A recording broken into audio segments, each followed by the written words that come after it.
പൊന്നാരച്ചൻകുളം എന്തൊക്കെയാണ് വിശേഷങ്ങളൊക്കെ? അപ്പോൾ എന്തായാലും ഇപ്പോൾ വൈകുന്നേരത്ത് ചായ എല്ലാം കുടിച്ചിട്ട് ഇപ്പോൾ ഇങ്ങനെ നടക്കാൻ ഇറങ്ങിയതാണ്.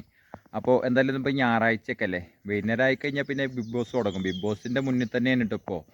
അപ്പോൾ എന്തായാലും ഇപ്രാവശ്യത്തെ ബിഗ് ബോസ് എന്ന് പറഞ്ഞതെന്ന് വെച്ചാൽ ചിരിച്ചാട് മലങ്ങീനു കേട്ടോ, സൂപ്പറായിട്ടുണ്ട് കേട്ടോ. അപ്പോൾ അതിലുള്ള ഓരോ വ്യക്തികളും നല്ല ആക്ടിങ് ആണ് കേട്ടോ. അപ്പോൾ എന്തായാലും നമ്മളെ രേണുസുധീൻ്റെ ആ ഒരു സത്യം പറയാൻ വെച്ചാൽ രേണുസുധീനെ ആ ഒരു വേണ്ടാത്ത ഒരു പേര് വിളിച്ചല്ലോ. അപ്പോൾ അത് വിളിച്ചതിൽ എല്ലാവർക്കും സമൂഹത്തിലെല്ലാവർക്കും വളരെയധികം വിഷമായി. അപ്പോൾ എന്തായാലും അതിന് പകരം അവർ സോറി പറയുകയൊക്കെ ചെയ്തു കേട്ടോ. അപ്പോൾ എന്തായാലും ഞാൻ അതിനെതിരെ ഒരു ചെറിയൊരു തമാശ രീതിയിലൊരു ഷോർട്ട് വീഡിയോ ചെയ്തിട്ടുണ്ടായിരുന്നു കേട്ടോ. ആ ഒരു ഷോർട്ട് വീഡിയോ ആണെന്നുണ്ടെങ്കിലോ 2.5 ലക്ഷം ആൾക്കാർ ഇപ്പോൾ ഇതുവരെയൊക്കെ കാണുകയും ചെയ്തു.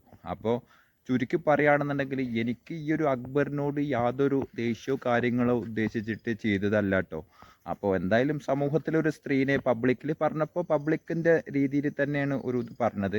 ഇനി അതിൻ്റെ എതിരെ ഇനിയിപ്പോൾ അക്ബറിനോട് നിങ്ങൾ ആരും ദേഷ്യപ്പെടാനോ ഒന്നും നിൽക്കരുത് കേട്ടോ. എന്തായാലും എൻ്റെ വോട്ട് എന്തായാലും ഇതിലത്തെ ഒരാൾക്ക് തന്നെ ഞാൻ ചെയ്യുള്ളൂ. അപ്പോൾ എന്തായാലും എന്നാൽ ശരി, ഓക്കെ എന്നാൽ.